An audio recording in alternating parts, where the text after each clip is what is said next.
Ladies and gentlemen, we have opened up just a wonderful basket of treats coming from cyberspace, and the dealing with the different things concerning the feast of the Lord and their fulfillment and how we keep these things, how we celebrate these things. The last couple of weeks we've been touching on some of these things with Bill Cloud, Shorashim Ministries. Shorashim means roots, and we are getting back to the Hebrew roots of the faith. Back to the first Hebrew, as the scripture calls him, the first Hebrew, who is Abraham. Bill, good to have you back with us. It's a pleasure. We kind of left off last week. We were talking about the Feast of Tabernacles, and that the question came in from this person that he can't afford to take off a whole week from work.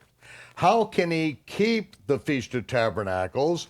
As it says, how can I keep the Feast of Sukkot if he's not camping? And if he's not camping, he feels like he is breaking the Torah on this. This is where he's coming from. So obviously this person is fairly new to the Bible, fairly new to the faith, and probably coming out of the same world that you and I came out. You know, went to church his whole life and is finally waking up, recognizing that the things that we inherited in our, I often call it paganized churchianity. I mean, we got a lot of paganism that got added in by Constantine and through the ages, through the Gentile influences. We recognize these things, they're abominations of the Almighty, and then we jump right over into, many times, into things that were made up by the Pharisees, which is now modern day Judaism, and we completely miss the point here. And so let's explore this a little bit, because we need to help our brothers and sisters out there who are under these misconceptions about keeping the feasts. Well, first of all, it occurs to me that usually this is a question that's posed by someone who, as you just described, has come out of this other way of thinking and is zealous for all of these other things that we're being introduced to. And so, no disrespect to this person who asked the question. Absolutely not. But we have to be careful to temper our zeal with wisdom, because if we don't do that, our zeal is going to lead us out of one ditch right into the other. Couple that with the fact that so many who are coming into this, when it comes to Sukkot, they do go out of their houses. They take their RVs and their tents and their teepees, and they go out and they spend the entire festival camping out somewhere. Great, wonderful.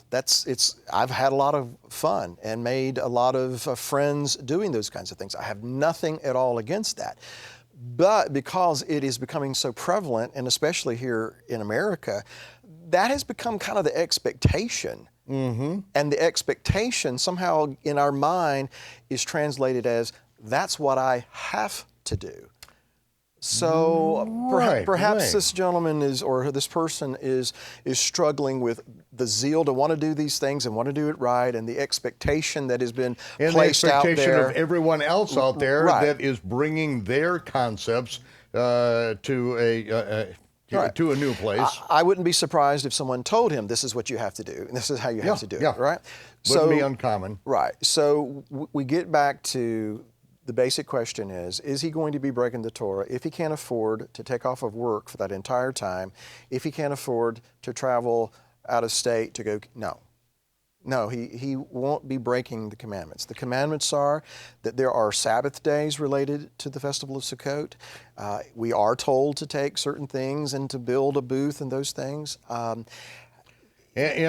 really the biggest thing and the overriding thing, we look at it, where is it that we are supposed to do this? Well, I will let you tackle that issue, since we were talking about that a little bit. But, so we're supposed to go to the place where Yahweh puts his name, which is Jerusalem. That's where we're supposed to go. And I believe that as the Almighty told the end from the very beginning, and that the feast are the mechanism whereby he told the end from the beginning, that these things that were put in place in the temple service, the liturgy, so to speak, that David, Nathan, and Asaph, who David saw by revelation the coming of the Messiah, he put these rehearsals in place knowing that the Messiah would fulfill these things, and that the Almighty wanted us up to Jerusalem for the literal fulfillment of these things, because every feast there is an expectation about the coming of the Messiah embedded in every one of the feasts, the spring feast and the fall feast.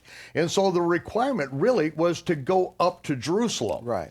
Now, I lived in Jerusalem. I lived in the Old City for a number of years, just outside of the Old City, up by the Tayelet for several years. And I have to say, the Feast of Tabernacles, we joked in Israel. Now, we built a sukkah. At one time, we built one that would fit 40 men, 40 women, and then we had couple sukkahs, and we invited people all over the world to come and actually live in a sukkah, because we joked about it being in Jerusalem. We called it the Feast of Hotels. Yep. People coming from all over the world and coming in a hotel and fellowshipping together.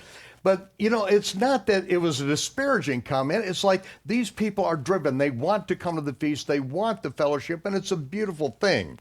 But we can't be under the delusion that we are literally, technically keeping the Feast of Tabernacles, and especially Passover. Only one place that the Passover lambs to be sacrificed, never in the gates of your own city.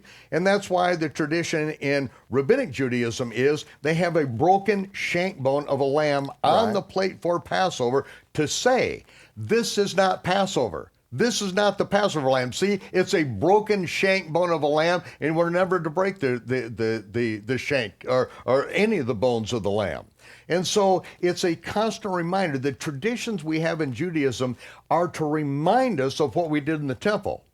But so many people get caught up in these remembrances that they don't go back to what we did, which are these prophetic shadow pictures. Well, would it be fair to say that in, like Sukkot, for instance, you know, we're doing these things, we're embracing these things, but we're practicing. We're kind of practicing these things for what's coming. Okay, now this is a particular area that you are more than well versed in because of your study of the prophetic scriptures about the things that are going to take place. What many people call minor prophets and are not minor at all, but there's a time that we literally are practicing for. Tell us about that. Well, we got just a couple minutes, Bill. Well, what is Sukkot in one vein reminding us of? You know, Sukkot is to remind us of the time when Israel traversed the wilderness. They dwelled in booths. They had to take these things down. They had to, cart them off. They had to erect them once again because they were wandering through the wilderness. But through that entire time, they didn't lack or want for anything. Their shoes didn't wear out. They didn't run out of food. The manna sustained them until they crossed over into the land, and then the manna stopped. So we are anticipating a time, I believe, very likely in our lifetime, but sooner rather than later, that the Creator is assembling His people, and there's going to come a day when He's going to call His people out of all the different nations to which they've been scattered. Hosea 2 says He's going to allure her and draw her into the wilderness, speak comfort to her there, take the names of the Baalim from her mouth, and there you're going to call me Ishi, you're going to call me husband. And so, in my view, we are, in one vein, we're practicing for that, assembling together, being gathered together. Mm-hmm. But ultimately, as you brought out, the fruition of this is when it's kept in Jerusalem and when we go up to Jerusalem and ultimately when the King is there in Jerusalem. Sabaoth, right, sits on his throne. Right, and there's one King and His name is one, and so that's the objective. Until then, we're practicing. We're in exile. Let's face it, we don't know what we're doing. But we're trying to learn, and we're making mistakes, and we're getting distracted by certain things. But when we go back to the Scripture and we are led and guided by His Spirit, He will lead us into all truth. Yeah, so I hope this person who wrote the question will be somewhat put at ease that their lack of funds doesn't mean they're breaking the Creator's commandments. That's right. So we're rehearsing. We're rehearsing for when the Messiah rules from His throne in Jerusalem, and all nations will go up and celebrate the King's birthday at the Feast of Sukkot. If they don't go up, it doesn't rain on their nation for a whole year. So there's the incentive. Yeah, and then it's still not fulfilled, because then after the millennial reign, there's a new heaven and earth, and now God and the Lamb now tabernacle with men and make their tabernacle with them forever and ever and ever. Which is the way it was In the beginning. Yes. In the beginning.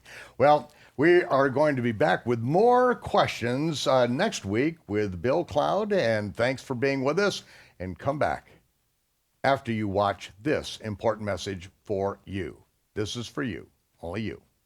They've well spoken what they've spoken, okay? I'm not going to do that. I will speak to you, Moses, and I will send another prophet in the future that you must shema, Right. one who hears directly from me. But I never, ever want you to forget this day.